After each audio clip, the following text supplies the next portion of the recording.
என்ன டிவியில் கூப்பிட்டு பேச சொன்னால் ஒரு ஸ்லாட்டுக்கு 25,000 75,000 கொடுத்தா தான் வருவேன்னு அதை விட்டாங்க. எனக்கு ரிலீஃப் ஆகிடுது. பேசு தமிழா பேசுவின் 5வது ஆண்டு விழா மற்றும் சனாதன தமிழர் சங்கமம் 2025 powered by Lanker, creating enduring value. Associate sponsors Harmony, Homes with Style, SPR City, a project with Binny Limited. Hospitality partner Elements, Active Senior Living. Mobility partner B Cabs. Knowledge partner Swasam Padipagam. Health partner Jyoti Siddha and Yoga Varma Hospital. Holistic partner Vedanta Dhyana Foundation. சனாதன பெருந்தமிழர் விருது நம்ம இந்த முறை 3 பேருக்கு கொடுக்கிறோம் அப்படின்னு சொல்லியிருந்தோம். அதில் ஒருவருக்கு தான் இப்பொழுது அடுத்ததாக சனாதன பெருந்தமிழர் விருது நம்மளுடைய பேசு தமிழா பேசு சார்பாக கொடுக்க போகிறோம். சத்தமே இல்லாம எந்தவித பப்ளிசிட்டியும் இல்லாம சமூகத்திற்காக, இந்து தர்மத்திற்காக, நம்மளுடைய கோவில்களுக்காக வாதாடி கொண்டிருக்கும் ஒருவருக்கு தான் இந்த விருது. அது யார் என்பதை ஏவியில பார்ப்போம். வெறும் சட்ட புத்தகங்களுக்குள் மட்டும் தன் பணியை சுருக்கிக் கொள்ளாமல் நம்முடைய ஆன்மீக அடையாளங்களையும் கோவில் சொத்துக்களையும் மீட்டெடுப்பதையே தனது வாழ்நாள் லட்சியமாக கொண்டு செயல்படுபவர் ஐயா திரு யானை ராஜேந்திரன். பல ஆண்டுகளாக ஆக்கிரமிப்பிலும் முறைகேடுகளிலும் இருந்த பல கோடி ரூபாய் மதிப்புள்ள கோவில் நிலங்களையும் சொத்துக்களையும் சட்ட போராட்டத்தின் மூலம் மீட்டெடுத்தவர். கோயிலுக்காகவும் நம் கலாச்சாரத்தை பாதுகாக்கவும் நீதிமன்றத்தில் ஓயாமல் குரல் கொடுப்பவர். பதவிக்கோ புகழுக்கோ ஆசைப்படாமல் தெய்வப்பணி என்ற எண்ணத்தோடு பல வழக்குகளை தொடர்ந்து நடத்தி வருபவர். நம்முடைய பாரம்பரியத்தை பாதுகாக்க அவர் எடுத்து வரும் ஒவ்வொரு முயற்சியும் வருங்கால சந்ததியினருக்கு ஒரு மிகப்பெரிய பொக்கிஷம். அத்தகைய மாமனிதரான திரு யானை ராஜேந்திரன் அவர்களை சனாதன தமிழர் சங்கமம் 2025 சனாதன பெருந்தமிழர் விருது வழங்கி கௌரவிப்பதில் பேசு தமிழா பேசு பெருமிதம் கொள்கிறது. வழக்கறிஞர் திரு யானை ராஜேந்திரன் ஐயா அவர்களை மேடைக்கு அழைக்கிறோம். ஐயாவிற்கு விருது கொடுத்து கௌரவிப்பதற்காக பேசு தமிழா பேசினுடைய நிர்வாக இயக்குனர் மற்றும் பி கேப்ஸ் நிறுவனர் திரு குமரேசன் அவர்களையும், பேசு தமிழா பேசினுடைய நிர்வாக இயக்குனர் திரு கணேசன் ஐயர் அவர்களையும், ஜோதி சித்தவர்மா ஹாஸ்பிட்டல்ஸினுடைய நிறுவனர் திரு செந்தில் அவர்களையும் மேடைக்கு அழைக்கிறோம். உங்களுடைய பலத்த கோஷங்களுக்கு நடுவே யானை ராஜேந்திரன் அவர்கள் மேடைக்கு வந்து கொண்டிருக்கிறார். எத்தனையோ வழக்குகள் தமிழகத்தில் அறநிலையத்துறை என்று அறமே இல்லாத துறை ஒன்று இருக்கிறது. அதற்கு எதிராக கடுமையாக சட்ட போராட்டங்கள் நடத்தி கொண்டிருக்கிறார்.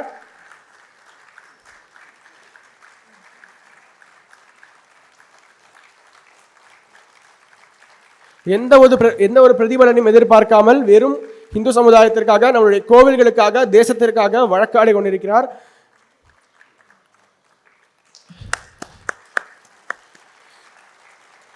ஐயா திரு யானை ராஜேந்திரன் அவர்களுக்கு நாம் பேசு தமிழா பேசுவின் சார்பாக சனாதன பெருந்தமிழர் விருது கொடுத்து கௌரவிப்பதில் மிகுந்த மகிழ்ச்சி அடைகிறோம்.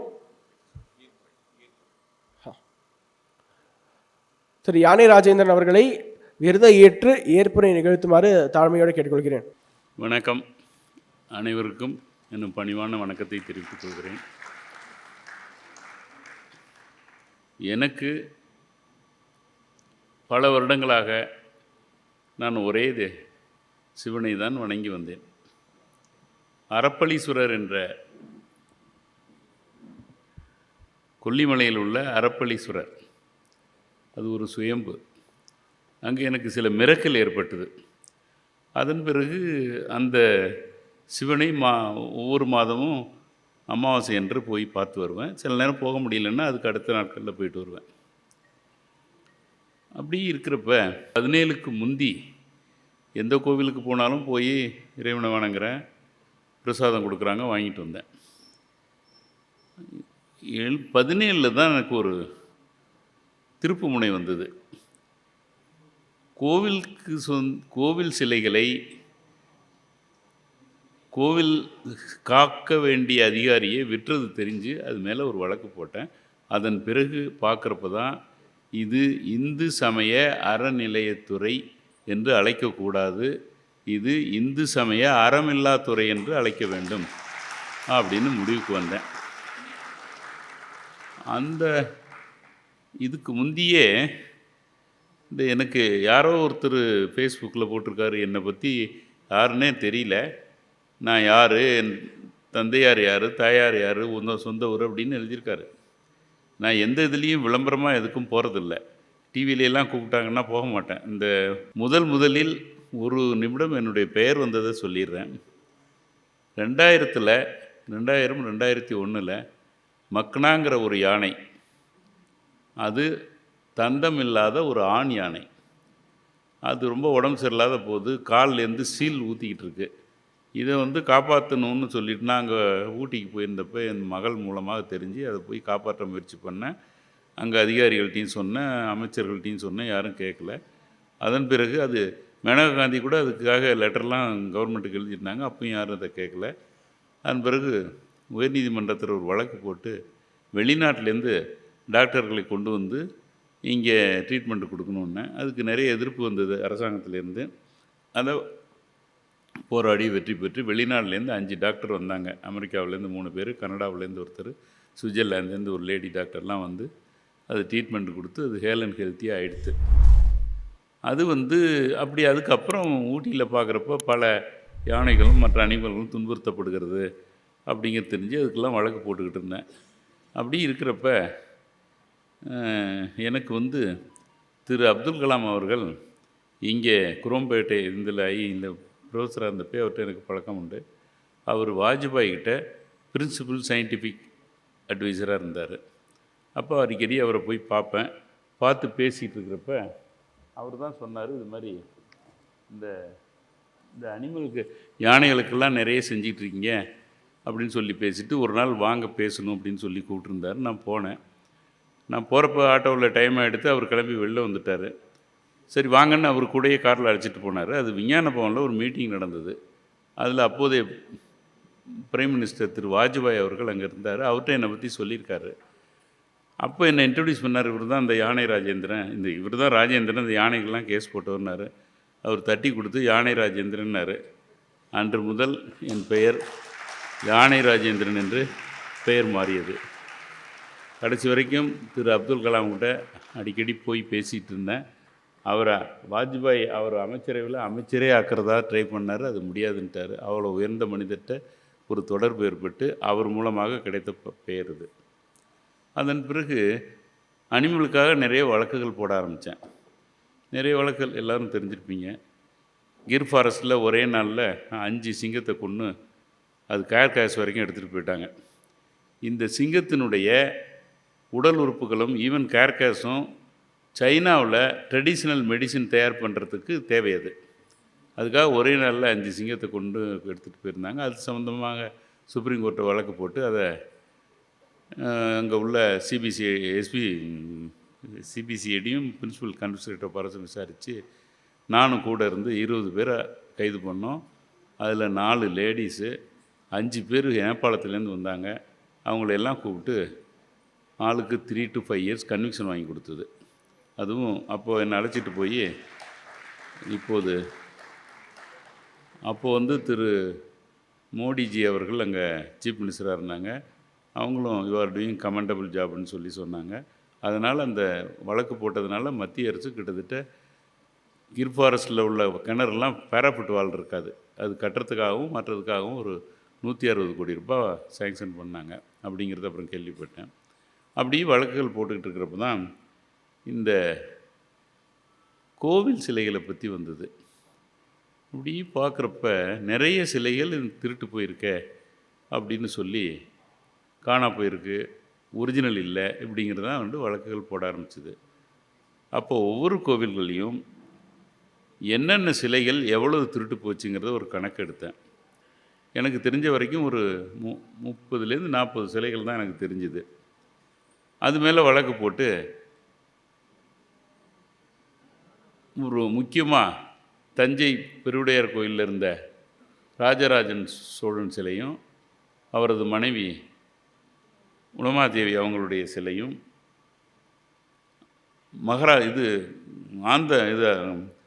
அகமதாபாத்தில் இருக்குங்கிறது கேள்விப்பட்டு அந்த மியூசியத்தில் போய் எடுக்கிறதுக்கு முயற்சி பண்ணோம். இந்த 2 சிலையும் எடுத்துகிட்டு வர்றதுக்கு முன்னாள் முதல்வர்கள் திரு எம்ஜி ராமச்சந்திரனும் முன்னாள் முதல்வர் திரு கருணாநிதியும் இப்போ இருக்கிற அமைச்சர் தங்கம் தென்னரசும் எவ்வளவோ முயற்சி பண்ணி அந்த 2 சிலையும் கொண்டு வரணும்னு ரொம்ப முயற்சி பண்ணாங்க.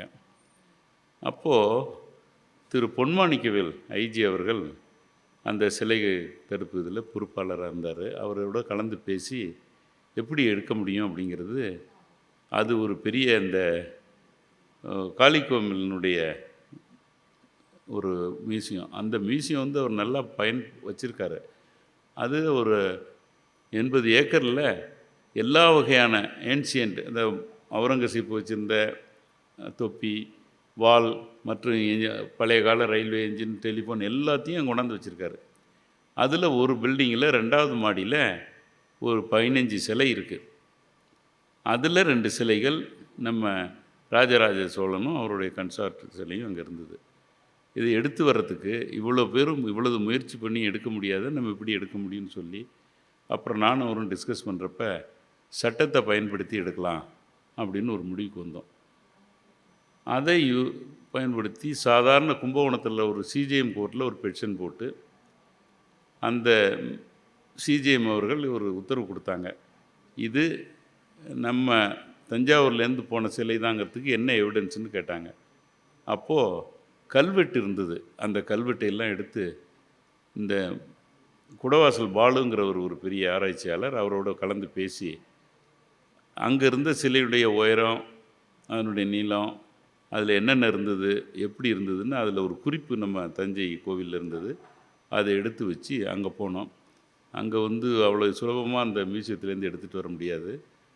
பல முயற்சிக்கு அப்புறம் இந்த சிஜிஎம் போட்ட உத்தரவை அவரே கைப்பட டைப் பண்ணி அவரே லாக்கரில் வச்சுட்டார். ஏன்னா ஒரு நூல் திரும்பினாலும் நாங்கள் எடுத்துகிட்டு வர முடியாது, வெளி உலகத்துக்கு வந்துடும் சொல்லி ரொம்ப ஜாக்கிரதையாக ஒரு பர்டிகுலர் டேஸில் போய் அங்கே உள்ள அந்த சிலையை கொண்டு வரத்துக்கு லோக்கல் போலீஸும் ஹெல்ப் பண்ணாங்க. நம்ம போலீஸு கிட்டத்தட்ட ஒரு பல பேர் போனாங்க. அதில் முக்கியமாக திரு பொன்மாணிக்கவேல் தலைமையில் தான் அவ்வளவு நடந்தது. அவருடைய முயற்சியில் தான் அவ்வளவு நடந்தது. அவருக்கு தான் இந்த கிரெடிட்டு போகணும். அவர் கூட நானும் போயிருந்தேன், இன்னும் சிலரும் வந்திருந்தாங்க. அங்கே போய் அதை ரொம்ப அது சொல்லணுன்னா நிறைய சொல்லணும், குறிப்பாக சொல்லிடுறேன். அவங்க அந்த காளிக்கோவிலினுடைய சேர்மன் சிஎம்டி வந்து யாருக்கிட்டையும் பேசக்கூடியவர், முதல்வர்கிட்டையும் பேசுவார், பிரைம் மினிஸ்டர்கிட்டையும் பேசக்கூடிய சக்தி உள்ள மிகப்பெரிய கோடீஸ்வரன். அவர் மியூசியத்துலேருந்து போய் எடுக்கிறது அவ்வளோ சுலபம் இல்லைன்னு சொல்லி ரொம்ப பேப்பர் ஒர்க்கே கிட்டத்தட்ட 20 நாள் செஞ்சோம். ஃபைனலாக உத்தரவு வாங்கிட்டு நேராக அங்கே போய் 10 மணிக்கு போனோம். அப்போ தான் மில்லு, அவங்க அந்த மில்லு நல்லா நடத்துகிறாங்க. அவங்க வந்து யாரும் உள்ளே போயிட முடியாது. நான் அதுக்கு முந்தியே நான் அந்த மியூசியத்தை பார்க்கணுன்னு ஒரு லெட்டர் எழுதி கொடுத்துட்டு அவர்கிட்ட பர்மிஷன் வாங்கி, என்னை யாருன்னே தெரியாது, பேரெல்லாம் கரெக்டு தான், ஆனால் எதுக்கு வந்திருக்கேன்னு தெரியாது, உள்ள எல்லாத்தையும் சுற்றி பார்க்குற மாதிரி போய் இந்த சிலை இருக்கிற 2வது மாடியில் போய் இந்த ராஜராஜ சோழன் சிலையை பார்த்து அந்த குடவாசல் பால் கொடுத்த அந்த அளவுப்படி எல்லாம் இருக்கான்னு பார்த்துட்டு, எல்லாம் படம்லாம் எடுக்க முடியாது, ஜாக்கிரதையாக பார்த்துட்டு தெரிஞ்சுக்கிட்டு இங்கே தான் இருக்குதுன்னு தெரிஞ்சுக்கிட்டு வந்து போய் காவல்துறை அங்கே உள்ள காவல்துறை உதவியோட அந்த 2 சிலையும் மீட்டு கொண்டு வந்தோம். கிட்டத்தட்ட 1000 வருஷம் ஆன அந்த சிலை, அதை வந்து இங்கே சென்னைக்கு கொண்டு வந்தோம். நல்ல வரவேற்பு வந்து கொண்டு போய் திரும்ப தஞ்சை பெரிய கோவில்லையே இப்போ வச்சுருக்கோம். நீங்களும் போனால் பார்க்கலாம். அதில் ஒரு மிகப்பெரிய ஆச்சரியத்தை சொல்கிறேன். அது ஏப்ரல் மாதம், ஏப்ரல் மேயில் கடுமையான வெயில். அப்போ வந்து நடந்து போகிறப்பே வேர்த்து ஊற்றும், அப்படிப்பட்ட வெயில் அந்த நேரம். அதை எடுத்துக்கிட்டு அந்த சிலை 2ஐயும் எடுத்துக்கிட்டு நேராக திருவையாறு போய் சிஜிஎம் கோர்ட்டில் ஒப்படைச்சி திரும்ப அவர் உத்தரவுப்படி கோயிலில் வைக்கிறதுக்கு போய் திருவையாறு போய் அவருடைய மனைவியினுடைய இடத்துல அதை வச்சு எடுத்துக்கிட்டு தஞ்சாவூர் போனோம். அந்த முதல் அந்த அகழி இருக்கும், நீங்கள்லாம் தஞ்சாவூரில் பார்த்துருப்பீங்க. அந்த அகழிக்கிட்ட போகிறப்ப லேசாக மழை தூர்ந்துச்சு. சரின்னு சொல்லிட்டு கொஞ்சம் போனோம். அந்த கோபுரத்தை தாண்டுறப்ப கொஞ்சம் மழை அதிகமாச்சு. அதுக்கப்புறம் அந்த நந்திக்கிட்ட போகிறப்போ நிறைய மழை பெய்ய ஆரம்பிச்சிது. அப்புறம் நேராக எடுத்துக்கிட்டு கோவிலுக்குள்ளே போயிட்டோம். அங்கே எல்லா முறைப்படி பிரதிஷ்டையெல்லாம் பண்ணி அங்கே வச்சு முன்னாடி எந்த இடத்துல இந்த ராஜராஜன் சோழன் ஒரு மனைவி இருந்தாங்களோ அதே இடத்துல அதை வச்சு எல்லாம் நடத்திட்டு வெளியில் வந்தோம். வெளியில் வந்தால் மழை ஊற்றிக்கிட்டு இருக்கு கோவில் பூரா. நல்லா சொல்கிறேன், அந்த கோவிலினுடைய பிரகார சுவர் இருக்க சுற்றுச்சுவர், அதுக்கு இந்தாண்ட ஒரு சொட்டு மழை இல்லை. ஆச்சரியப்பட்டாங்க. இது காலத்தில் நடந்தது. நாங்கள் சிலையை எடுத்துகிட்டு வந்திருந்தாலும் அங்கே வைப்பதற்கு அந்த மாவட்ட கண்காணிப்பாளர் செந்தில்குமார்னு பேர், அவரை வைக்க சொன்னோம். அவர் தான் உள்ளே வந்தார். எல்லோரும் ஆச்சரியப்பட்டாங்க. இந்த சிலை ராஜராஜன் சோழன் சிலையை தஞ்சை மாவட்டத்திலிருந்து களவாடி கொண்டு போனது 1976 74 எடுத்துகிட்டு வந்து இங்கே வச்சுருந்தாங்க சென்னையில். அது அப்புறம் பலகை மாதிரி அவர் அந்த மியூசியத்தில் வாங்கினவங்க பைசா பணம் கொடுத்து தான் வாங்கியிருக்காங்க. அவங்க திருடிட்டு போகல, ஆனால் திருட்டு போல அவங்க வாங்கி கொண்டு அங்கே வச்சுருந்தாங்க. அந்த 76லேருந்து இந்த 2018 வரைக்கும் மேட்டூர் அணையில் தண்ணி நிரம்பினதே கிடையாது. ஒவ்வொரு வாட்டியும் இங்கே இருக்கிற முதல்வர்களும் அரசியல் தலைவர்களும் கர்நாடகாவில் பேசி தான் ஏதோ தண்ணியை கொண்டு வருவாங்க. அதெல்லாம் பேப்பரில் படிச்சிருப்பீங்க. எனக்கு இவ்வளோ தண்ணி வருத்துறதுக்கு போராட்டம். அவர் ராமகிருஷ்ணகிட்டே இருந்தப்போ எம்ஜிஆர் போய் ஏதோ பேசி கொண்டு வந்தார். அப்புறம் குண்டுராவ் இருந்தப்போ இப்படிலாம் அப்படி தான் தண்ணி வந்துக்கிட்டு இருந்தது. மேட்டூர் அணை நிரம்புறதே பெரிய விஷயம். 81லேயும் 87லேயும் தான் ஒரு தடவை நிரம்பியிருக்கு. இந்த சிலையே இங்கே வைக்கப்பட்ட காலத்திலிருந்து முறையான மழை பெய்கிறது. அந்த 2018லேருந்து இன்று வரைக்கும் மேட்டூர் அணை நிரம்பிக்கிட்டு தான் இருக்குது. இந்த தண்ணி வேணுங்கிற போராட்டமே இல்லை. அது ஒரு ஏதோ ஒரு சக்தி இருக்குது அப்படிங்கிறது நாங்களும் உணர்ந்தோம். இன்றைக்கும் காவிரி அந்த மழை பெஞ்சு மேட்டூர் அணையிலே தண்ணி வந்துட்டுருக்கு, எக்ஸஸாக வருது. ஆக ஏதோ ஒரு தொடர்பு இருக்குது அப்படிங்கிறது அப்போவே எல்லாம் சொன்னாங்க. அப்படியே போயிட்டு இருக்கிறப்ப இன்னும் அந்த இடத்துல இன்னும் 12 சிலைகள் இருக்குது. தமிழகத்தை சேர்ந்த களவாடப்பட்ட சிலைகள் அவங்க வாங்கி அங்கே வச்சுருக்காங்க. அந்த சிலைகளெல்லாம் எடுத்துகிட்டு வான்னு எவ்வளோதோ நான் போராடி பார்த்துட்டேன். அது இன்னும் எடுத்துகிட்டு வரல. அதுக்காக ஒரு வழக்கு போட்டேன். அது இப்போ விசாரணைக்கு வந்திருக்கு. இந்த நம்ம அறமில்லாத்துறை ஒன்று இந்த சிலை வழக்கு திருட்டு கண்டுபிடிக்கிறதுன்னு ஒரு டிபார்ட்மெண்ட் இருக்குது. அந்த டிபார்ட்மெண்ட்டு என்ன சொல்கிறாங்க, இவ்வளோ தூரம் நாங்கள் கஷ்டப்பட்டு அந்த சிலையை கொண்டு வந்தோம், ராஜராஜன் சோழனையும் ஒரு மனைவியையும். ஆனால் பாக்கி இருக்கிற 12 சிலையை இவங்களால் எடுத்துகிட்டு வர முடியல. எதுக்கு இந்த டிபார்ட்மெண்ட்டு அப்படின்னு சொல்லி அதுக்கு ஒரு வழக்கு போட்டு 12 சிலையை கொண்டு வரத்துக்கு இப்போ போட்டிருக்கேன். அது 4 நாளைக்கு முந்தி வந்தது. நிச்சயமாக அடுத்த ஜனவரியில் அதுக்கு ஒரு முடிவு வரும். இதுபோல் ஒரு டிபார்ட்மெண்ட்டு இருந்து அந்த டிபார்ட்மெண்ட்டு சரியாக செயல்படுறதில்ல. அதுக்கப்புறம் கொஞ்சம் என் பையன் என்னுடைய பையன் அமெரிக்கன் கவர்மெண்ட்டில், நாட்டு ஐடி டிபார்ட்மெண்ட்லேயும் இல்லை, அமெரிக்கன் கவர்மெண்ட் சர்வெண்ட்டாக இருக்கான். சர்க்கீஸ் பேர், லாஸ் ஏஞ்சல்ஸில் இருக்கான். இப்போ எங்கேயோ டெக்ஸாஸுக்கு மாற்றிருக்காங்க. அவனை அடிக்கடி பார்க்குறதுக்கு போவேன். அப்படி பார்க்க போகிறச்ச அப்படி அமெரிக்காவை பார்ப்போமே அப்படின்னு போகிறப்ப வாஷிங்டன் வந்திருந்தேன். இல்லை, நான் அங்கே லாஸ் ஏஞ்சல்ஸில் இருக்கிறப்ப நான் எந்த நாட்டுக்கு போனாலும் அந்த நாட்டில் உள்ள ஜுடிஷியரி மற்றும் போலீஸில் டிராஃபிக் சம்மந்தமாக போலீஸ் இவங்களோட டிஸ்கஸ் பண்ணுவேன். அது மாதிரி லாஸ் ஏஞ்சல்ஸில் மைக்கேல் ஹாரிசன் ஒரு ஜட்ஜி இருந்தார். அவர் ஃபெடரல் கோர்ட்டில் தலைமை, இப்போ அவர் judge in the supreme court of California. அவர் அங்கே ஃபெடரல் கோர்ட்டில் தலைமை நீதிபதி சொன்ன மாதிரி சீனியர் ஜட்ஜாக இருந்தார். அவரோட பேசிகிட்டு இருக்கிறப்ப அவர் சொன்னார், உங்கள் நாட்டினுடைய கல்ச்சர் எனக்கு பிடிச்சிருக்கு. அங்கே உள்ள ஒருவனுக்கு ஒருத்தி, அடுத்தது இப்படி தான் வாழணும்னு சில வழிமுறைகளோட உங்கள் நாட்டில் தான் தெய்வங்கள் கணவன் மனைவியாக இருக்கிறாங்க. இது எல்லாம் நான் பார்க்குறப்ப ரொம்ப பெருமையாக இருக்குது அப்படின்னு நம்ம கல்ச்சரை பாராட்டி பேசினார். அவர் என்ன சொன்னார், இது மாதிரிலாம் வந்திருக்கேன்னு சொன்னோடனே அவர் நீ நான் ஒரு வாஷிங்டனில் USA crime detective bureau of இன்னொன்று இருக்குது. அவங்கள்ட்ட போங்க, நான் அவர் ஒருத்தர் பேசி என்னை அனுப்பிச்சி வச்சார். அந்த மைக்கேல் ஹாரிஸுங்கிறவர் தான் இவர், ஒரு ஜட்ஜி, இப்போ judge supreme court of California. இவர் சொன்னபடி நான் அந்த crime detect bureau of intelligent அப்படின்னு சொல்லிட்டு அந்த சீஃப் ஆஃபீஸர்கிட்ட போய் பேசிகிட்டு இருந்தேன். சொன்னேன், இது மாதிரி சிலைகள்லாம் இங்கே வந்திருக்கு, இதெல்லாம் எடுத்துகிட்டு போகணும் அப்படின்னு கேட்டேன். எப்படி கிடைக்கும், எங்கே இருக்குன்னு தெரியலன்னார்.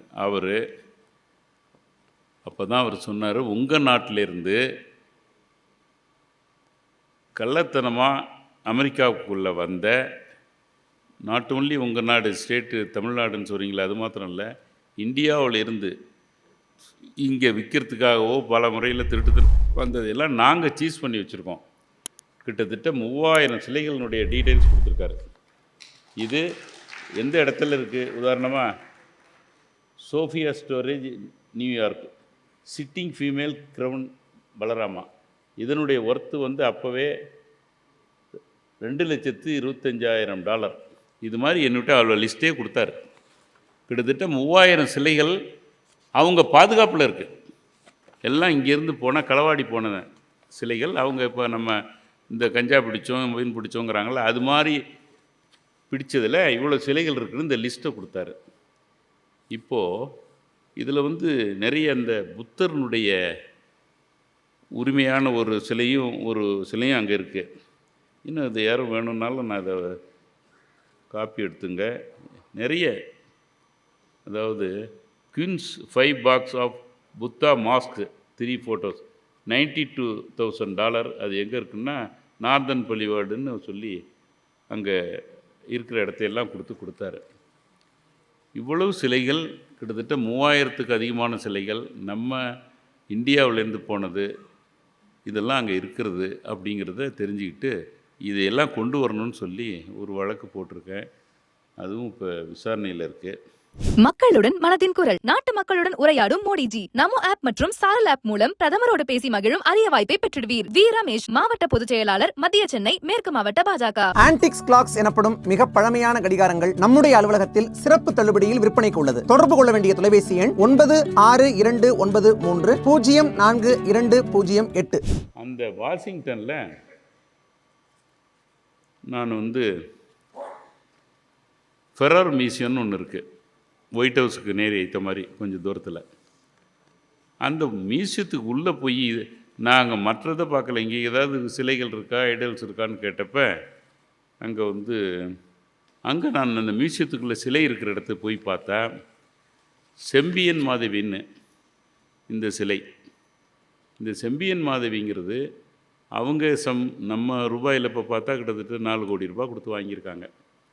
இது இங்கேருந்து போய் அந்த இடத்துல அந்த மியூசியத்தில் இருக்குது. இது ஒன்று, அந்த ஒரு மியூசியத்தில் இருந்தது. அடுத்தது ஒரு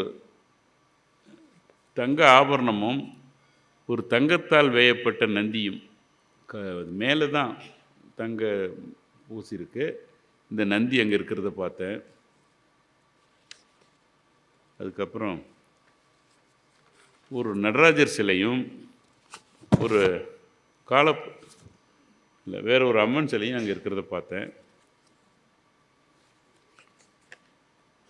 அடுத்து இந்த காலபைரவர் சிலை ரொம்ப அபூர்வமான சிலை, இதுவும் அந்த மியூசியத்தில் இருக்குது. இது எல்லாம் பார்த்துட்டு அங்கே அப்புறம் இன்னொன்று முக்கியமாக திருஞான சம்பந்தர் ஒரு நடன உருவப்படி உள்ள ஒரு ஐம்பொன் சிலை, இதுவும் அங்கே இருக்குது. அது கீழேயே எங்கேருந்து எடுத்துகிட்டு வந்தது போணுச்சுன்னு அந்த டிஸ்கிரிப்ஷன் கொடுத்துருக்காங்க. அப்புறம் முக்கியமாக இது ஒரு ருத்ராட்ச மாலை, பஞ்சமுக ருத்ராட்ச மாலை. இந்த மாலையில் என்னென்னா கீழே உள்ள அந்த ருத்ராட்சத்தில் சிவனும் பார்வதியும் இருக்கிறாங்க. அதுதான் ரொம்ப ஆச்சரியமாக போச்சு. ருத்ராட்சம் யாரும் வரைஞ்சி வைக்கல, சிவனும் பார்வதியும் இருக்காங்க. அது அந்த மியூசியத்தில் ஒரு லென்ஸை வச்சு பெருசு பண்ணி நமக்கு காமிக்கிறாங்க. இதுவும் அங்கே இருக்குது. அந்த மியூசியத்தில் ஒரு க்யூரேட்டர் இந்த அம்மாவும் தான் அந்த மியூசியத்தினுடைய க்யூரேட்டர் பொறுப்பாளி. இவங்க என்ன சொன்னாங்க, நீங்கள் இந்த சிலையெல்லாம் நாங்கள் கொடுக்குறோம், நாங்கள் வாங்கின இதை வச்சு நிறைய அவங்க சம்பாரிச்சிருக்கிறாங்க. விசிட்டர்ஸ் ஒவ்வொருத்தருக்கும் $5 $10 போட்டு தான் விடுறாங்க. நீங்கள் இது வேணும்னா நாங்கள் வாங்கின பணத்தை கொடுத்து எடுத்துகிட்டு போங்க அப்படிங்கிறாங்க. அந்த செம்பியன் மாதேவிக்கு மாத்திரம் நான் வழக்கு அது வந்து தஞ்சை மாவட்டத்தில் ஒரு செம்பியன் மாதேவின்னு ஒரு ஊர் இருக்குது. அங்கே அந்த கோயிலேருந்து திருடப்பட்டது. அதுக்கு வழக்கு கொடுத்து எஃப்ஐஆர் போட்டு வச்சுருக்கேன். நம்ம அரசியலையோ அல்லது இந்த சிலை தடுப்பு திருட்டு அந்த டிபார்ட்மெண்ட்டை எதுவும் செய்யலை. எஃப்ஐஆர் போட்டு வச்சுருக்கு. இந்த சிலை எனக்கு வேணும்னு சொல்லி அங்கே உள்ள ஃபெடரல் கோர்ட்டில் நான் வழக்கு போட்டிருக்கேன். அது வந்து கோவிட்டுக்கு முந்தி போட்டேன், இடையில போக முடியல. அதுக்கு போன ஒரு வருஷத்துக்கு முந்தி அங்கே போயிட்டு கேட்டுட்டு வந்திருக்கேன். ஆனால் அவங்க கேட்குறது இவ்வளோ சிலையும் கொடுக்குறோம், நான் வாங்கின பணத்தை கொடுங்கங்கிறாங்க. அப்படி பார்க்க போனால் இவ்வளோ சிலைகளுக்கும் அந்த ருத்ராட்ச மாலையை இப்போ இருக்கிற விஜயேந்திரர் பார்த்துட்டு இது எங்கே இருந்து வந்து இது அவசியம் நீங்கள் கொண்டு வரணும், போகணும், அதுக்கு எல்லா முயற்சியும் பண்ணுங்கன்னாரு. ஆனால் அவங்க பணம் கேட்குறாங்க. அவரும் அதில் முயற்சி பண்ணிகிட்ருக்கிறாரு, நானும் முயற்சி பண்ணிகிட்ருக்கேன். இதுபோல் நானே நேராக போய் பார்த்த சிலைகள். இன்னொன்று, இது ரொம்ப அபூர்வமான விஷயம். போத்தி மகராஜன்னு ஒரு ராஜா இருந்திருக்கார் இண்டூரில். அவர் ஒரு சரஸ்வதி சிலையை அங்கெல்லாம் அந்த பளிங்குக்கல்லில் விலையுயர்ந்த பளிங்குக்கல்லில் ஒரு சரஸ்வதி சிலை செஞ்சு அங்கே உள்ள கோவிலில் வச்சுருக்காரு போதி மகராஜ். அது போதி மகராஜன் கோவில்னு பேர் அதிலே இருக்குது. நான் அங்கே எனக்கு கேள்விப்பட்டு நான் அங்கே பார்க்கல, நான் லண்டன் போயிருந்தப்போ லண்டன் மியூசியத்தில் பார்த்தேன். இது என்ன நம்ம ஏதோ ஒரு மாதிரி இருக்குது அப்படின்னு. அங்கேயும் நிறைய நம்ம நாட்டு சிலைகளும் மற்றதும் இருக்குது அது. ஆனால் அங்கே லண்டன் மியூசியம் கீழே கிரவுண்டில் 3-4வது கிரவுண்ட் ஃப்ளோரில் ரொம்ப அருமையாக வச்சுருக்காங்க. அங்கே நம்ம போய் நடந்து பார்க்க வேண்டாம், போனாலே அந்த எஸ்கலேட்டர் எடுத்துகிட்டு போய் இதை பார்த்த உடனே நான் இறங்கிட்டு விசாரித்தப்ப marble idol stolen from Indore, Madhya Pradesh. இந்த ஸ்கிரிப்ட் கீழே எழுதியிருக்கு, இது ஒரு சரஸ்வதி சிலை, மார்பிள், பல கோடி ரூபாய் பொறுமானது. இது அங்கே இருக்குது. இதை பார்த்துட்டு அடுத்த இதில் இப்போ அங்கேயே பார்க்குறேன், இது மாதிரி ஒரு எந்திரம் இருக்குது. இது என்ன எந்திரம்னு சொல்லி என்னால் கண்டுபிடிக்க முடியல. அது இந்தூர் போய் அங்கே உள்ளவங்கள்ட்ட கேட்டால் அவங்களுக்கும் தெரியல. இது ஏதோ ஒரு இதில் இருக்குது, இந்த விஷயத்தை தேடி எடுக்கிறேன்னு சொல்லி வேறு சிலர்கிட்ட கொடுத்துருக்கேன். எனக்கு இன்னும் பதில் வரல. இதுபோல் நம்ம நாட்டு சிலைகள்லாம் வெளிநாட்டில் இருக்கிறத கொண்டு வரணும் அப்படின்னு முயற்சி பண்ணி அதுக்கு ஆன முயற்சியை செய்துக்கிட்டு இருக்கேன். இதில் நம்ம சிலைகளை எங்கே இருந்தாலும் அந்த நாட்டுக்கு உரியதுன்னு ஒரு சட்டம் ஒன்று இங்கிலாண்டில் இருக்குது. பத்தூர் நடராஜர்னு கேள்விப்பட்டிருப்பீங்க. அந்த பத்தூர் நடராஜரை எப்படியோ களவாடி அது அமெரிக்கா போய் கனடா போயிடுச்சு. கனடாவில் இருந்து இங்கிலாண்டில் இருந்த ஒரு மியூசியம் பணம் கொடுத்து வாங்கியிருக்காங்க. அதுக்கு மேலே நம்ம ஸ்டேட் கவர்மெண்ட் எல்லாம் வழக்கு போட்டு அந்த நடராஜரை கொண்டு வரத்துக்கு ரொம்ப முயற்சி பண்ணாங்க. மற்றும் கொடவாசல் பாலுவங்கள்லாம் அங்கே போயிருக்காங்க. நம்ம அரசு அதிகாரிகளும் சிலை திருட்டு அதிகாரிகளும் போய் எப்படியோ வாங்கிறதுக்கு முயற்சி பண்ணாங்க. அந்த தீர்ப்பு அந்த முழு தீர்ப்பு என்கிட்ட இருக்குது. அந்த தீர்ப்பில் என்ன சொல்லியிருக்காங்கன்னா, இதில் இந்த கீழே அந்த சிலையில் அந்த காலத்தில் எழுதிய அந்த நடராஜர் சிலையை கொடுத்தொரு கீழே கல்வெட்டில் சூரியன் சந்திரன் உள்ள வரை இவ்வளோ வழக்குகளும் இந்த வெளிநாட்டிலிருந்து கொண்டு வந்திருந்தாலும் அந்த இடத்திற்கு சொந்தமானது. அதை சிவபுரத்துலேருந்து திடீர்ந்தால் அந்த சிவபுரத்தம் கோவிலுக்கு சொந்தமானது. அதை அந்த நாடு, அதாவது இந்தியாவோ அல்லது ஆப்பிரிக்காவோ எந்த நாடும் அவங்களுடைய கலைப்பொருள் இங்கே இருந்தால் அவங்கள்ட்ட திருப்பி கொடுக்கணும் அப்படின்னு உத்தரவு போட்டாங்க. அந்த வகையில் தான் பத்தூர் நடராஜரை நம்ம இங்கே கொண்டு வந்தோம். அந்த உத்தரவில் இருக்கிற தெளிவான வாசகம், வேறு நாட்டினுடைய கலை பொருட்கள் இங்கிலாந்தில் இருந்தால் அதை அந்த நாட்டுக்கு இந்த அரசு திருப்பி கொடுக்கணும்னு உத்தரவு போட்டு அதுக்கு மேலே அவங்க அப்பீல் போட்டாங்க. ஆனால் அப்பீல் போட்டதை பிரிவி கவுன்சிலுக்கு போச்சு. பிரிவி கவுன்சிலில் அந்த கீழே உள்ள அந்த கோர்ட்டினுடைய உத்தரவு தான் ஏற்றுக்கொள்ளப்படணும், அதே அப்பீல் பண்ணாங்க. அதனால தான் அந்த சிலை இங்கே வந்தது. அந்த உத்தரவில் இருக்கிறது, அதே அந்த உத்தரவில் எழுதியிருக்கிறாங்க, எந்த நாட்டினுடைய டயட்டையும் அந்த நாட்டுக்கு திருப்பி கொடுக்க வேண்டியது தான் அந்தந்த நாட்டினுடைய கடமை. அதை அவங்க வைத்துக்கொள்வது தவறான செயல், சட்டத்துக்கு புறம்பானது அப்படின்னு ஒரு வாசகத்தை கொடுத்துருக்குறாங்க. அதை வச்சு நிறைய சிலைகளை இப்போ கொண்டு வரலாம். சமீபத்தில் திரு மோடிஜி அவர்களுக்கும் அமெரிக்க அதிபர் பைடனுக்கும் ஒரு அண்டர்ஸ்டாண்டிங் வந்தது. அதில் எம்ஓஇ போட்டிருக்கிறாங்க. நீங்கள் உங்கள் சிலைகளை உங்கள்கிட்ட கொடுத்துட்றோம் அப்படின்னு. அது அப்போ இருந்தது. அதுக்குள்ளே ஆட்சி மாறுனுச்சு. இப்போ இருக்கிற ஒரு கொஞ்சம் அதில் என்ன கவனம் கொடுக்க மாட்டேங்கிறாரு. அது ஒன்று இருக்குது. அதே போல் ஒபாமா இருந்தப்போ ஒரு நிகழ்ச்சி நடந்திருக்கு. நம்ம வாஷிங்டன் எங்கே போனாலும் நம்ம நாட்டுக்காரங்க சங்கம் வச்சுருவாங்க. அங்கே தமிழர் சங்கம், இந்த சவுத் இந்தியன் அசோசியேஷன் அப்படின்லாம் இருக்குது. அதில் ஒரு சங்கம் அங்கே வந்து வாஷிங்டனுக்கு பக்கத்தில் ஒரு ஊர், அது இந்த ஊரில் அங்கே A-to-Aன்னு ஒரு ஃபார்ம் இருக்குது. அதில் நம்ம நாட்டு தென்னாட்டினுடைய நாட்டு மாடுகளை 4,000-5,000 மாடு அங்கே இருக்குது. அவங்க என்ன செய்கிறாங்கன்னா, அந்த பாலை வந்து யாராவது குழந்த பிறந்தா அவங்களுக்கு ஃப்ரீயாக கொடுக்குறாங்க. வேறு யாருக்கும் பால் விற்க மாட்டாங்க. அவங்க எல்லோரும் சொல்லுவாங்க குழந்த பிறகுக்குன்னா, ஏன்னா நாட்டு மாட்டினுடைய பால் தங்கள் குழந்தைக்கு வேணும்னு அமெரிக்கன்ஸில் வாங்கி சாப்பிட்றாங்க. அவங்களுக்காக அவங்க ஃப்ரீயாக கொடுக்குறாங்க. அந்த சங்கம் வந்து ஒபாமா கிட்ட பேசி ஏதோ ஒரு உத்தரவு வாங்கியிருக்கிறதா சொன்னாங்க. நான் அந்த உத்தரவு பார்க்கல, ஆனால் எல்லாம் சொன்னாங்க. ஒயிட் ஹவுஸில் ஒரு சிவன் கோயில் கட்டிக்கிறதுக்கு இடம் கொடுக்குறதாக ஏற்றுக்கொண்டதாக ஒரு ப்ரொசீடிங்ஸ் இருக்குது. அது யாரும் ஃபாலோ பண்ணலை. இப்போ ஒரு சமயம் அந்த சங்கமும் முயற்சி பண்ணுறாங்க. அவங்க ஏதோ வந்தால் அந்த ஒரு வாய்ப்பு கிடைக்கும். அப்புறம் இப்போது கோவில் எனக்கு உண்மையாக என்ன லா படிக்கணும்னு சொன்னது, நான் பட்டாமணியாராக இருந்தேன். 71 to 76 கும்பகோணத்துக்கு பக்கத்தில் ஒரு வில்லேஜுக்கு பட்டாமணியார்னு ஒரு போஸ்ட் இருந்தது. கர்ணம் பட்டாமணியார்னு இருந்தது. அதில் பட்டாமணியாராக இருந்தேன். நான் வந்து நாகர்கோயில் எங்கள் டூரில் போனப்போ அங்கே சங்கராச்சார் ஜெயேந்திரர் அங்கே வந்திருந்தார். நான் கூட்டத்தில் அப்படி நின்றுக்கிட்டு இருந்தேன். என்னை கூப்பிட்டு அவர் தான் என்னை ஆசீர்வதித்து என்ன பண்ணுறீங்கன்னாரு.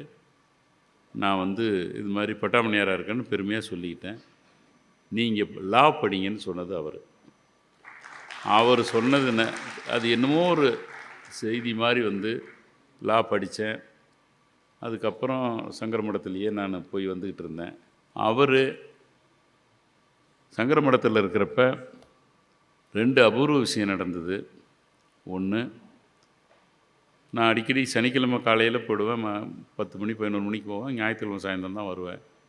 அப்போ நான் ஒரு தடவை அங்கே இருக்கிறப்ப ரங்கநாத மிஸ்ரான்னு சொல்லி ஜட்ஜி, சுப்ரீம் கோர்ட்டில் ஜட்ஜாக இருந்தார். அவரை தரிசிக்க வந்திருந்தார். நான் மடத்துற அட்வொகேட்டுன்னு எல்லாருக்கும் தெரியும். அப்போது அவருக்கு அப்பாயின்மெண்ட் வந்து 5 மணி 5:10 5:15 ஆனால் மகாபெரியவர் வந்து வரலை.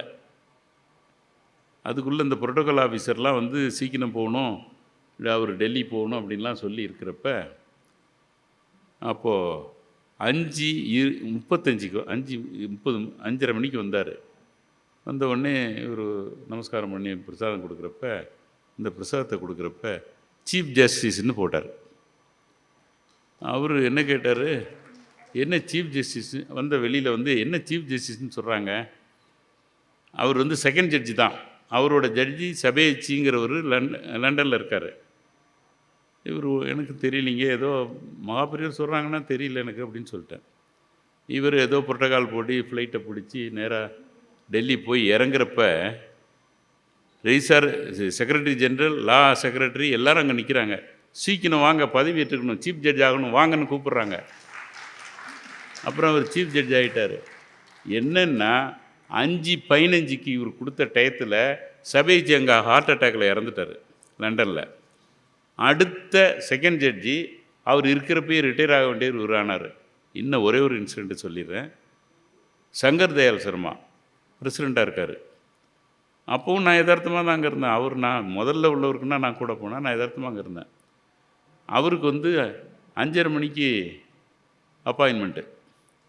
மகாபெரியவர் வரல. புரோட்டோகால் ஆஃபீஸர்லாம் அவர் சீக்கிரம் ஹைதராபாத் போகணும், ஹைதராபாத்லேருந்து ரிஷிகேஷ் போய் அங்கே நைட்டு தங்கணும், என்ன லேட் ஆகுதுன்னு அவங்க சொல்லிகிட்டு இருந்தாங்க. ஆனால் அந்த சேர் இன்னமும் ஞாபகம் இருக்கிறதுலே உட்காந்துருந்தவர், நான் ஆசீர்வாதம் வாங்கிட்டு தான் வருவேன் அப்படின்ட்டார். அப்படியே அங்கே இருந்தார். அவர் 6:30 மணிக்கு தான் 6:30 7 மணிக்கு 6 லேட்டாக வந்தார். நானும் அங்கே இருந்தேன். பிரசிடெண்ட் வந்திருக்காருன்னு நானும் அங்கே இருந்தேன். அப்போது வந்து ஆசீர்வாதம் பண்ணி அனுப்பிச்சார். அவர் ஹைதராபாத் போல் நேராக தமிழ்நாட்டில் நம்ம கவர்னர் மாளிகையில் வந்து தங்கிட்டார். மறுநாள் போனார். அன்னைக்கு ராத்திரி அந்த கங்கை கரையில் இருந்த பிரிட்டிஷ்காரன் கட்டியிருந்த மிகப்பெரிய 5 ஸ்டார் ஹோட்டல் அன்னைக்கு ராத்திரி இடிஞ்சு விழுந்து இதில் விழுந்துருச்சு கங்கையில். அந்த 3-4 ஃப்ளோரையும் இவருக்காக வக்கேட் பண்ணி வச்சுருந்தாங்க. அதில் யாரும் தங்கியிருந்தாலும் அழிஞ்சிருப்பாங்க. இந்த சங்கர் தயாள் சர்மா பிரசிடெண்ட் அங்கே போயிருந்தாலும் அவருக்கு இந்த பாதிப்பு வந்திருக்கும். அவ்வளோ பெரிய செய்திகள் எல்லாம் அவர் சொன்னார். இன்னொன்று இருக்குது, அது இப்போ வேண்டாம், அது வேறு வகையில் போடும். இப்போதைக்கு நான் நம்ம நாட்டு அடுத்தது நான் வந்து கொஞ்சம் இந்த நம்ம பேசி தமிழா தாமரை இது மாதிரி கூப்பிட்டா தான் போவேன். அவங்க போன பிறகு அவங்க இஷ்டத்துக்கு பேச சொல்லுவாங்க. அப்புறம் ஒரு கண்டிஷன் போட்டேன், என்ன டிவியில் கூப்பிட்டு பேச சொன்னால் ஒரு ஸ்லாட்டுக்கு 25,000 75,000 கொடுத்தா தான் வருவேன்னு அதை கூப்பிட்டாங்க. எனக்கு ரிலீஃப் ஆகிடுது. இப்போது வெளிநாடுகளில் ஆன்மீக இது நியூசிலாந்து, ஆஸ்திரேலியா, கம்போடியா, நம்ம மலேசியா, சிங்கப்பூர், அமெரிக்கா, கனடா எங்கே பார்த்தாலும் போய் பேசுகிறேன். அதில் என்ன தெரிஞ்சு வச்சு நான் யாருக்கும் போகலை. ஹவாயில் ஒரு ஹிந்து மொனாஸ்ட்ரின்னு சொல்லி ஒரு 360 ஏக்கரில் அங்கே ஒரு இந்து கோயில் கட்டி அங்கே வச்சுருக்குறாங்க. அவங்க வந்து என்னை இன்வைட் பண்ணாங்க, இன்விடேஷன் அனுப்பிச்சாங்க. நாங்கள் போனேன். அங்கே போய் இவர் தான் அங்கே உள்ள தற்போதைய சீஃப் ப்ரீஸ்ட்டு வேலன் சுவாமிகள்னு பேர். அவர் அவங்க வந்து ஒரு 3/4 மணி நேரம் ஆன்மீக நம்ம சிலைகளை பற்றியும் சிலைகளுக்கு உயிர் இருக்கிறத பற்றியும் ரொம்ப எடுத்து பேசி ஒன்றும் சொன்ன உடனே அந்த ஸ்பீச்சை நம்ம தஞ்சாவூர் கோயில் மாதிரி அங்கே கட்டி வச்சுருக்குறாங்க. பிரகதீஸ்வரர் மாதிரி சின்ன கோவில். இந்த ஹவாய் தீவில் போய் அந்த நான் கொடுத்த 45 நிமிஷம் ஸ்பீச்சை 2 லட்சம் பேர் பார்த்துருக்காங்க அட் ஏ டைம். இந்த இதுக்கு நிறைய பேர் டிவோட்டிஸ் இருக்கிறாங்க. ஹவாய் தீவில் ஹிந்து மோனாஸ்ட்ரின்னு நீங்கள் நெட்டில் போட்டிங்கன்னா நிறைய தெரியும். அங்கே நிறைய மிரக்கல் நடந்திருக்கு. அதெல்லாம் சொன்னாங்க என்கிட்ட. அதையெல்லாம் இப்போ பேசுகிறதுக்கு டீப்பாக பேசுகிறதுக்கு நேரம் இல்லை. ஆனால் அங்கே வந்து சிவன் அருவமாக வந்து அவருக்கு பேசுனதாக ஒரு ஐதீகம் சொல்கிறாங்க. இதே அந்த நந்தி நம்ம தஞ்சாவூரில் இருக்கிற மாதிரி நந்தி அங்கே இருக்குது. இப்போது இது நடந்தது ஒரு 2 வருஷத்துக்கு முந்தி. இப்போ திரும்ப கூப்பிட்ருக்குறாங்க, அதுக்கு போகணுன்னு இருக்கேன். இந்த சோழன் சிலை கொண்டு வந்தது இவங்க 2 பேர் தான். இதன் பிறகு முக்கியமாக சொல்ல வேண்டியது ராமேஸ்வரம். ராமேஸ்வரத்தில் அக்னி தீர்த்தத்தில் நாம் குளிக்கிறது பூரா ராமேஸ்வரம் சிட்டியினுடைய டாய்லெட். அந்த டாய்லெட்டை அங்கே கலந்துருக்குறாங்க. அந்த டாய்லெட் பூரா அங்கே தான் வருது. நம்ம மோதிஜி கூட கொடுத்தது அந்த தண்ணி தான் ஊற்றுனாங்க. ஐதீகம் என்னென்னா, காசிலேருந்து கங்கை தீர்த்தத்தை கொண்டாந்து ராமேஸ்வரத்துக்கு அபிஷேகம் பண்ணணும். இங்கேருந்து எடுத்துகிட்டு போய் காசியில் அபிஷேகம் பண்ணணும் சிவனுக்கு. இந்த டாய்லெட் வாட்டர் தான் ஊற்றிக்கிட்டு இருந்தாங்க. இதை கண்டுபிடிச்சி ஒரு வழக்கு போட்ட உடனே ரொம்ப சீரியஸாக மதுரை ஹைகோர்ட்டை எடுத்து நடவடிக்கை எடுத்துருக்குறாங்க. அங்கே இன்னும் நிறைய தவறு நடக்குது. அது ஒன்று. திருவண்ணாமலைங்கிறது உலகத்திலேயே முதல் தோன்றிய மலை திருவண்ணாமலை தான். அந்த மலையின் கீழே நாசாவில் வேலை பார்த்த ஒருத்தர் இங்கே வந்திருக்காரு. அவர் பல கோடியை கொண்டு வந்து சிம்பிளாக மக்களுக்கு சேவை பண்ணிகிட்ருக்காரு, கிரிவலம் வர்றவங்களுக்கு செய்கிறார். அவர் எனக்கு சொன்னார், இந்த மலைக்கும் கீழே இரிடியம் இருக்குது, இல்லை 1000கணக்கான டன் இரிடியம் கீழே இருக்குது. இந்த இரிடியத்திலேருந்து வரக்கூடிய ரேஸு மலையை சுற்றி இருக்குது. அந்த சந்திரன் பௌர்ணமி அன்னைக்கு சந்திரன்லேருந்து வரக்கூடிய ரேஸும் இந்த ரேஸும் கலக்கிறப்ப அந்த மலையை சுற்றி ஒரு மிகப்பெரிய ஒரு ரேஸ் ஃபார்ம் ஆகி வேவ்ஸ் இருக்குது. அந்த வேவ்ஸ் அன்னைக்கு சுற்றுறவங்களுக்கு முழு பவர் கிடைக்கும். இது ஒரு அப்படின்னு சொன்ன உடனே அப்படி போகிறப்ப தான் அந்த மலையை பார்த்தா எல்லாம் என்க்ரோச்மெண்ட் பண்ணி வீடு கட்டி போயிட்டு இருந்தாங்க. அதுக்கு ஒரு வழக்கு போட்டு எல்லாரையும் ரிமூவ் பண்ணு. மலைக்கு கார்த்திகை மாதம்தான் தீபம் ஏற்றுவாங்க.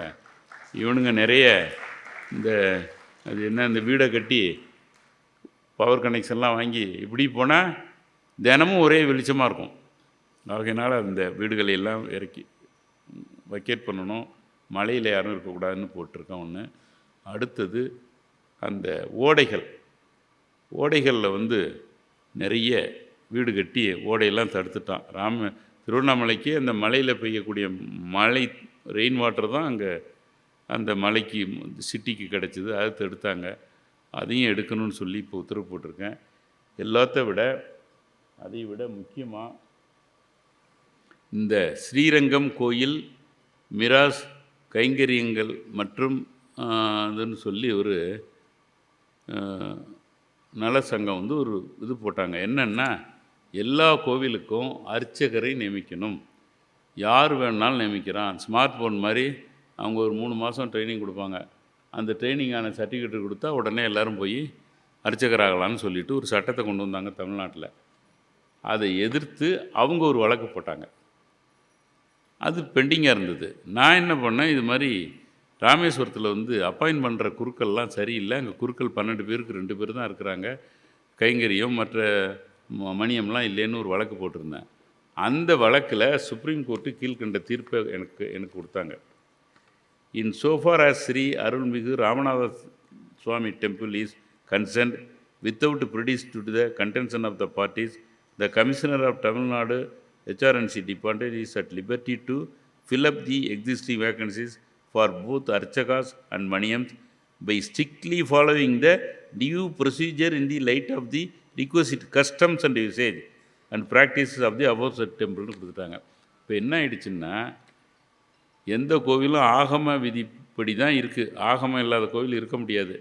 அப்படி 1-2 கோயில் அந்த இவங்க தனிப்பட்ட ப்ரைவேட்டாக அவங்க ஜாதிக்கு இதுக்குன்னு வச்சுருக்காங்க.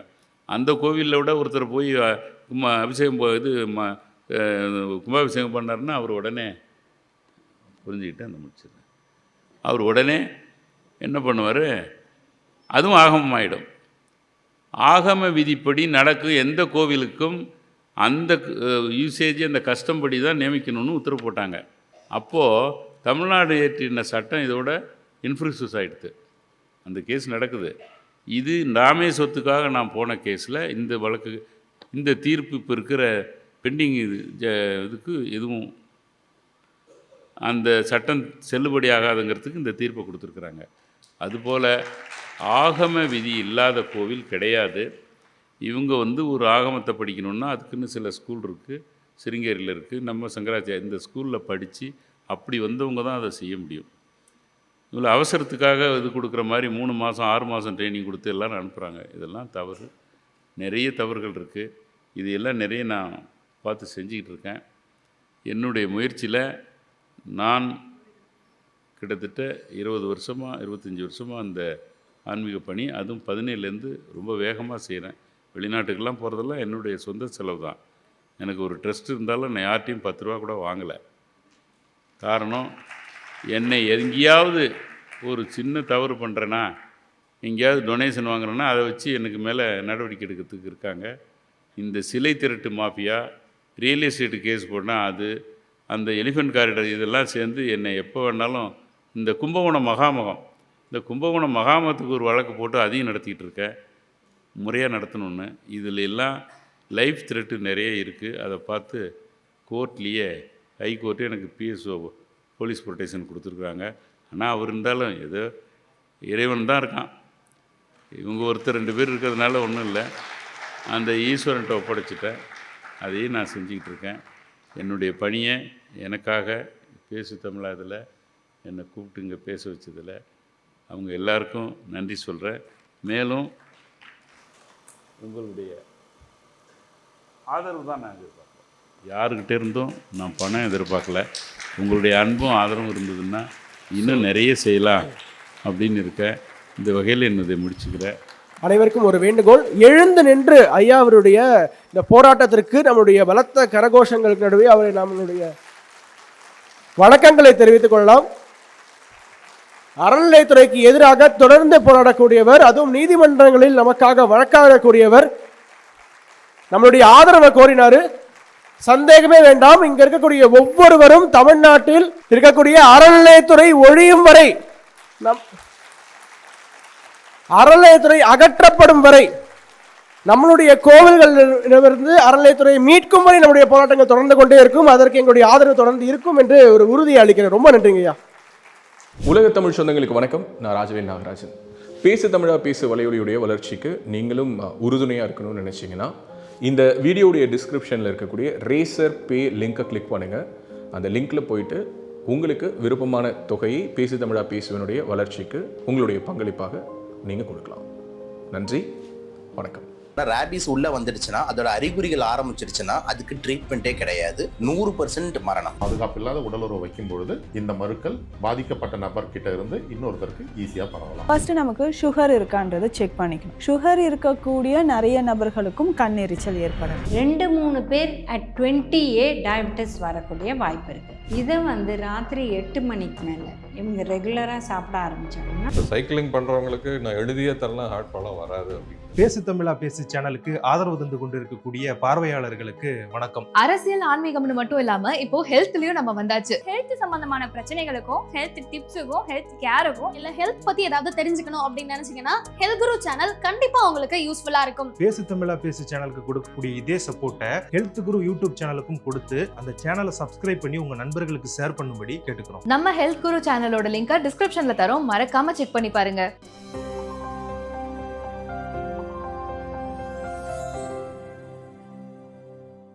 பேசு தமிழா பேசுவின் 5வது ஆண்டு விழா மற்றும் சனாதன தமிழர் சங்கமம் 2025 powered by Lanker, creating enduring value.